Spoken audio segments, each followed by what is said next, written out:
Hi, welcome to my YouTube channel. In today's video, I will be sharing some apps I used.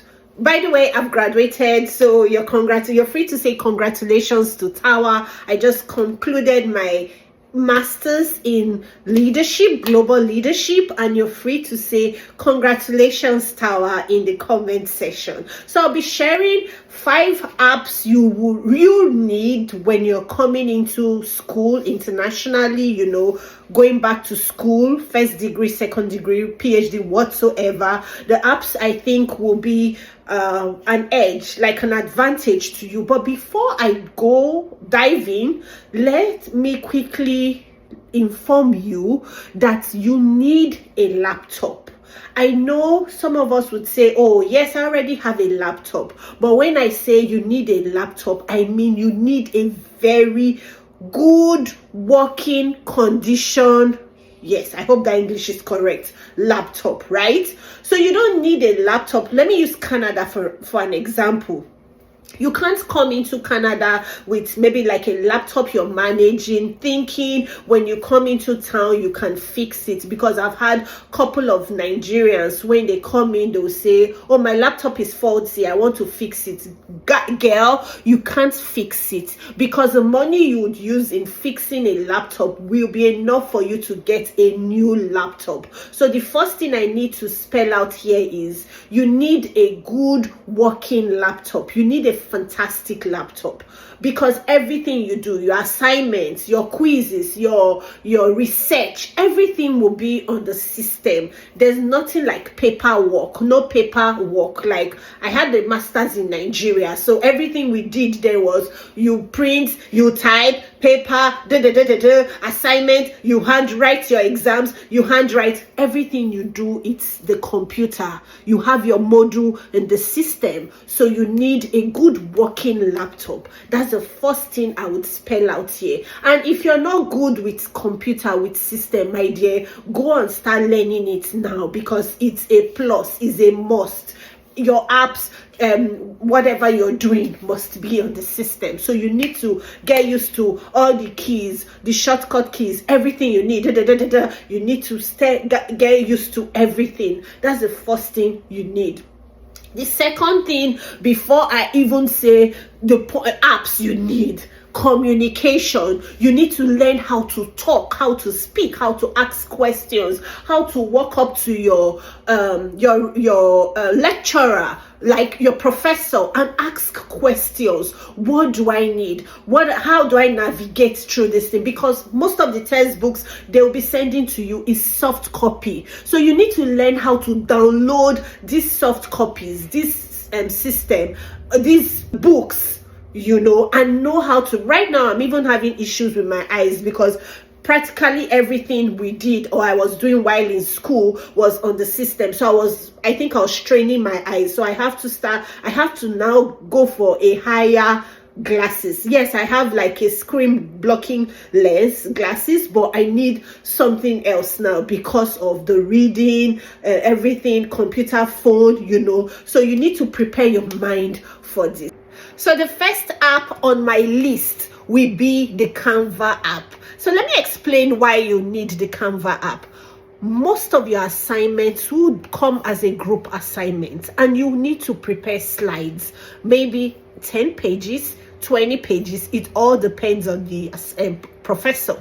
So you need the Canva app to help you get this thing done in a beautiful way, pictorial way. Your words should be written, but more of like a presentation. So you need the Grammarly app. It's simple. If you have an Android, if you have like an app store, Apple phone, just download the Grammarly app and go to YouTube, get videos on how to use the Grammarly, on how to use the Canva app. And it's simple. Prepare your slides, submit your assignments, meet as a team, with your team members, and preview what you have created, the slides you have created. So for me, the Canva app was really easy, and because I've been using it in time past, it was easier for me to navigate through the Canva app. Then the second app I would recommend is Grammarly. Why I would say Grammarly is you have series of assignments. When I say assignments, long, not assignments. Every week you would have assignments, back-to-back assignments.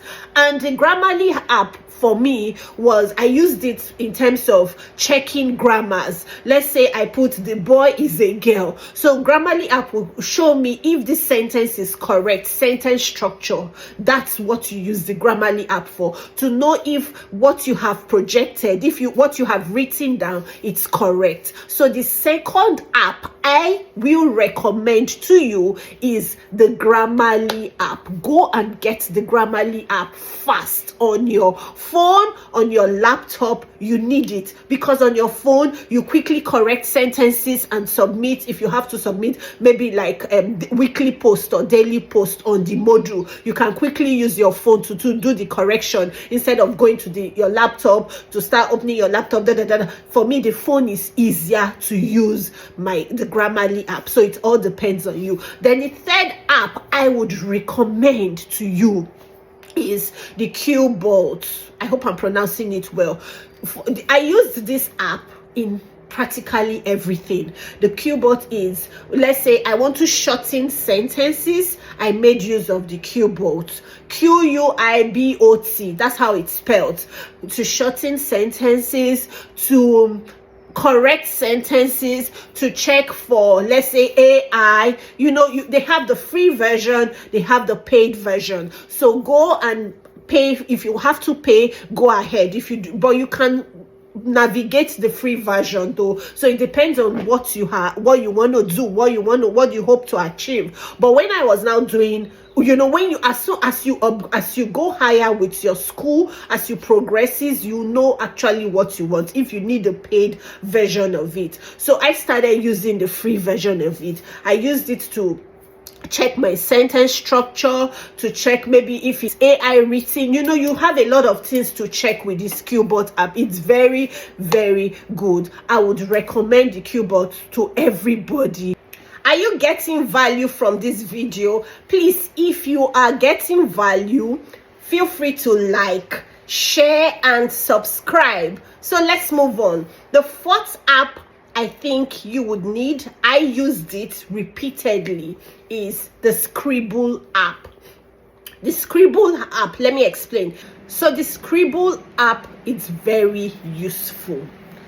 Why? Because we used APA 7th edition for all our assignments. And you'll be referencing, you have to reference all the assignments you're submitting to your professors. So the Scribble app would help you out when it comes to referencing. It's very important. It was very useful to me. So you need to check if you're referencing correctly, if it's in APA 7th edition format. Some schools, they don't use APA format. Some schools, they use MLA. When I did my first master's, we used MLA. But here in Canada, Royal Roads University, it's APA 7th edition. If your reference is wrong, the assignment it's not going to be, like, it's ruled out. You would not even pass, right? So your reference must be correct. Everything you're doing, if you're referencing a text, you must reference correctly. The in-text citation, is it correct? Are you paraphrasing well? You must make sure everything is correct. So you need the Scribble app. For me, it was very useful to me. I think Scribble, they have the paid version. I'm not so sure. You can also do your research to know what works for you. I'm just sharing out what helped me to navigate through Then the PowerPoint, why I'm not really going to stress on the PowerPoint, because I made use of the Canva app very, very well. But if you know you're good with computer, your laptop, you can also use the PowerPoint. Just download it. A lot of people used the PowerPoint, but I found the Canva app more useful, very useful to me. So I made use of the Canva app. So I'll go over the apps again. I said I made use of the Scribble app, the Qbot, whatever it is app. It's very useful to paraphrase your sentences, to shorten your sentences. If your sentence is not well constructed, you can correct it over there using the app. Yeah, it's advisable to do it yourself, but when you have lots of assignments, you have to check how to use this app. But then again, you still have to go through it, read it, make sure you are doing the right thing. You on your own, read it, correct it, even take it outside the app, take the assignment back to Microsoft Word, read it line by line, correct it, use the textbook to ensure everything you're doing is correct, because the lecturers, the professors will go through your work line by line, word for word. So if you don't want to see red ink, red by red, there's a way they highlight it. When you submit your assignment, they'll highlight it. Tower, why don't you do this? Why is this not like this? So if you don't want your professor to keep correcting, having her own part of it, correction, you need to take time, sit down, read these sentences, correct it, make sure everything you're doing is correct. And there's one thing about assignments, maybe your team members or your classmates, they are ahead of you, and you feel pushy, you feel you're not doing the right thing. Take it slowly. Send an email to the professor, ask your questions. I can't emphasize on this enough. The professors are there for you to communicate with them. So email your professor, how do I need this done? Or can you give me an extra day? I think I'm not getting this correctly. Guess what? They will be ready to help you, to assist you, and even tell you what you need to do, how you need to do. They are very easy and outspoken. They are easy to assess. That's the word. They are easy to assess. So on your own, ensure you communicate with your professor. So for me, I think instead of even disturbing my classmates over and over again, I quickly message my professor. What do I need to do? Am I doing this thing correctly? And some of them will say, oh, do it this way, or do not do it this way. I don't know if I'm making sense. So make use of these apps. Then the school library, there is a research center. Go to the school library, email the research center, the school, go to the school library, the research center, whatever the school you are in, what they call it over there. Ask questions. What do I need? How do I get more resources that would help me to make my research work faster and better? So these are all the tips I did, what I used, the apps I used, the Canva, the Scribble, the Qbot app, there's so many apps out there, but ensure you get used to these apps so that your work can be easy, faster, better. Thank you. And if you have gotten value, feel free to subscribe. Have a good day. Bye.